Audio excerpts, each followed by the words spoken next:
बिस्मिल्लाहिर्रहमानिर्रहीम। Last time हमने लाहमा section के बारे में पढ़ा था, उसका डेरिवेशन पढ़ा था, जनरल डेरिवेशन। वहीं से फिर बात शुरू करते हैं। आज जो हमारा बेसिकली टॉपिक है वो है equilibrium constant and it's units. Equilibrium constant में आपको वहाँ पे भी लास्ट टाइम बताया था, जब मैंने सबसे आखिर के ऊपर एक इक्वेशन पढ़ाई हुई थी, कुछ इस टाइप की इक्वेशन थी। जब हमने जनरल डेरिवेशन पढ़ी थी,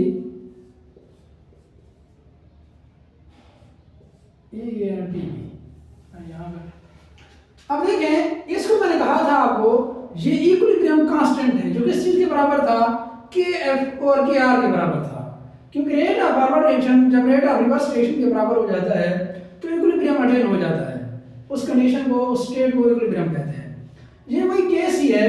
अब प्रोडक्ट और रिएक्टेंट की कंसंट्रेशन है, ऊपर वाले प्रोडक्ट हैं, नीचे वाले रिएक्टेंट हैं। सबसे पहले इसकी हम डेफिनेशन देखेंगे, उसमें लिखी हुई है। डेफिनेशन के अंदर यही बात लिखी हुई है, ये जो मोलर कंसंट्रेशन है, इसकी जो पावर है, क्या चीज है ये पावर, मैंने आपको उस टाइम भी बताया था, ये है बेटा बेसिकली नंबर ऑफ मोल्स। ये क्या है, नंबर ऑफ मोल्स है। और ये जो दरमियान के अंदर है, ब्रैकेट के अंदर है, ये मोलर कंसंट्रेशन है किसी भी सब्सटेंस की, जिसको हमने क्या नाम दिया था, एक्टिव मास का नाम भी दिया था। सबसे पहले जब लास्ट में सेक्शन पढ़ रहे थे, मैंने कहा था ये एक्टिव मास है, किसी भी सब्सटेंस की मोलर कंसंट्रेशन है, और इसको हम स्क्वायर ब्रैकेट से जाहिर करते थे।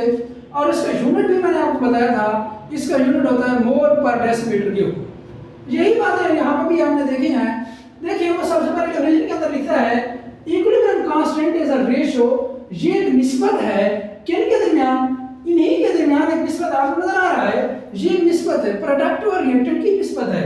अगर इसको मैं ब्रीफली लिखना चाहूँ कुछ इस टाइप के, मैं प्रोडक्ट और रिएक्टेंट की कंसंट्रेशन बहुत ही ब्रीफ फॉर्म में अगर मैं लिखना चाहूँ, product is the ratio of the product of concentration. Product कहते हैं हासिल ज़र्ब को, ऑफ कंसंट्रेशन ऑफ प्रोडक्ट्स। हासिल ज़र्ब किन के, हासिल ज़र्ब के जो कंसंट्रेशन है, किन की कंसंट्रेशन है, प्रोडक्ट की कंसंट्रेशन के हासिल ज़र्ब के raised to the power of coefficient. और इनकी रेज़ टू पावर क्या है, ये कोएफिशिएंट है, बेसिकली नंबर ऑफ मोल्स हैं। अब एक चीज देखी होगी, ये मैं लिखने लगा, ये 2x है, एक होता है वेरिएबल, दूसरा होता है कोएफिशिएंट। ये चीज जो होती है ये वेरिएबल है, ये तब्दील होती रहती है, x कुछ भी हो सकता है। ये बेसिकली क्या है, ये कोएफिशिएंट है। वेरिएबल से जो पहले आता है वो कोएफिशिएंट होता है।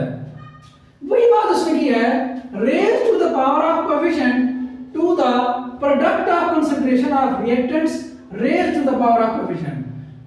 प्रोडक्ट की कंसंट्रेशन के हासिल ज़र्ब के, और उनकी क्या है, रेज टू पावर क्या है उनकी कोएफिशिएंट है।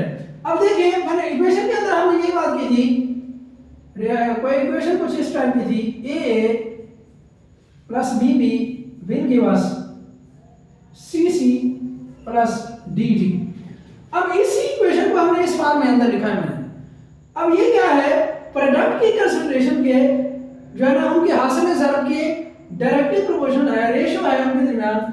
Equilibrium constant is the ratio of the product of concentration of product raised to the power of coefficient. ये उनकी पावर है कोएफिशिएंट की, बेसिकली ये नंबर ऑफ मोल्स ही है।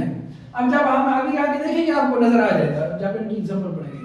तो यहां तक मुझे लगता है आपको इक्वेशन की इसकी डेफिनेशन समझ आ गई। उसके बाद फार्मूला है इसका, वही सेम फार्मूला है। फार्मूला के अंदर आपने जो लिखा हुआ है, c equal to product of concentration of products raised to the power of coefficient. अच्छा, ये जो प्रोडक्ट है इसका मतलब है हासिल ज़र्ब,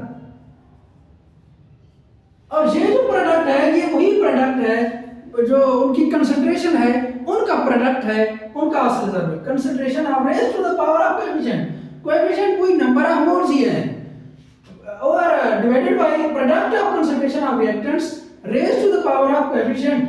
ये रिएक्टेंट की कंसंट्रेशन की प्रोडक्ट के बराबर है, उनके हासिल ज़र्ब के बराबर है, और उनकी पावर क्या है, उसकी कोएफिशिएंट है, उसके नंबर ऑफ मोल्स हैं।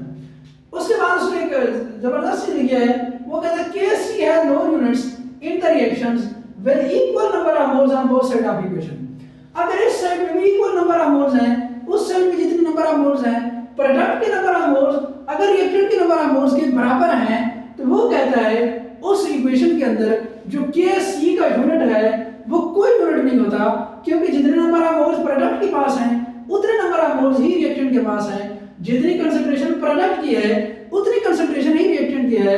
तो जो प्रोडक्ट के नंबर ऑफ मोल्स हैं, जो उनकी कंसंट्रेशन है, उसके कंसंट्रेशन का यूनिट नंबर ऑफ मोल्स है, सॉरी मोल पर डेसीमीटर क्यूब है। अब जितने नंबर मोल पर डेसीमीटर क्यूब उस साइड पे हैं, इतने मोल पर डेसीमीटर क्यूब इस साइड पे होंगे, तो वो एक दूसरे को कैंसिल आउट कर देंगे, क्योंकि प्रोडक्ट ऊपर आते हैं, रिएक्टेंट नीचे हैं, जो रेशियो है उसके दरमियान वो क्या हो जाते हैं, कैंसिल आउट हो जाते हैं, उसका कोई यूनिट नहीं बनता। अब देखते हैं कैसे। एग्जांपल उसके सबसे पहले एग्जांपल के अंदर H2 + I2 की वास्तु है चाहिए। अब देखें यहाँ पे जो नंबर ऑफ मोल्स हैं ये तो हैं, इस साइड पे बात करें एक नंबर ऑफ मोल्स ये हो गया, एक नंबर ऑफ मोल्स ये हो गया, ये दो नंबर ऑफ मोल्स हो गए। अब प्रोडक्ट वाली साइड पे भी दो नंबर ऑफ मोल्स हैं, रिएक्टेंट वाली साइड पे भी दो नंबर ऑफ मोल्स हैं, तो क्या इनका कोई यूनिट होगा? बिल्कुल नहीं होगा। देखते हैं इसको, Kc = Kc किसके बराबर है? प्रोडक्ट की कंसंट्रेशन के, और उनकी पावर क्या है? उसकी कोएफिशिएंट है या उसकी नंबर ऑफ मोल्स है, एक ही चीज है, कोएफिशिएंट या नंबर ऑफ मोल्स। अब ओवर रिएक्टेंट है, रिएक्टेंट की कंसंट्रेशन उसने लिखी, अब इनकी नंबर ऑफ मोल्स 1 है।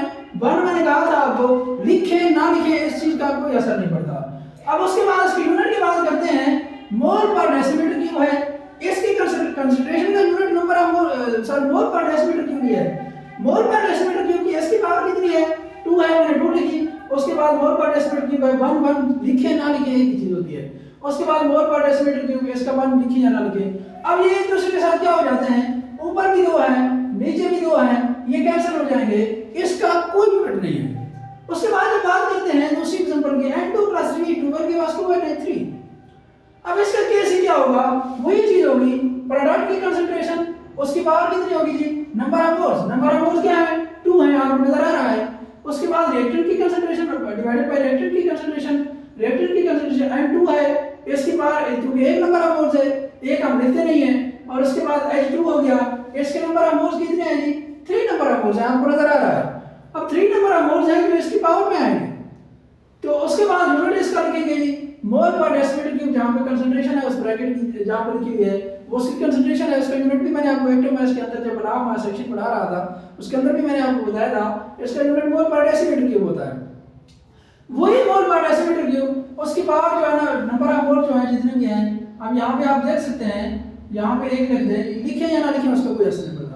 अब आपको मैथ के रूल में पता है, अब ऊपर 2 है, नीचे क्या है? 4 है। 2 और 4 जो है ना आप देख सकते हैं 2 तो कैंसिल हो जाएंगे, फिर भी मोल पर डेसीमीटर क्यूब 2 फिर भी बच जाएंगे नीचे।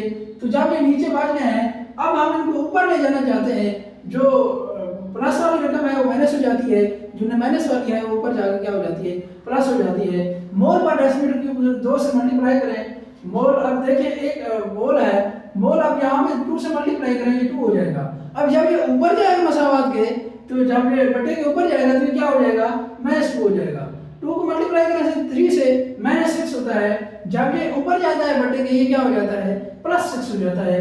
इसीलिए ये -2 रहा और हो गया, और ये क्या हो गया? +6, प्लस लिखे या ना लिखे एक ही चीज होती है। इस तरह जो है ना आप यूनिट फाइंड आउट कर सकते हैं। और ये जो दूसरे वाला है ये इंपॉर्टेंट है, ये पास पेपर के अंदर पूछ चुका है, वो इक्वेशन दे देता है, कहता है कि इसका नंबर आप बोल, सॉरी इसका यूनिट मालूम करें, केस की यूनिट मालूम करें, तो आपको आना चाहिए। सिंपल से है, मुश्किल नहीं है। मोल पर डेसीमीटर क्यूब लिखेंगे, उसके बाद जितने नंबर ऑफ मोल्स हैं वो उसकी पावर में लिखेंगे, उसके बाद जो है ना वो डिवाइड, सिंपल से मैथ है, कोई मुश्किल चीज़ नहीं है इसके अंदर। तो आज तक के लिए इतना ही। कल हम इंशाल्लाह जो है ना इसकी केसी की इंपॉर्टेंस के बारे में पढ़ेंगे कि इक्विलिब्रियम कांस्टेंट की अहमियत क्या है, उसके बारे में हम पढ़ेंगे इंशाल्लाह।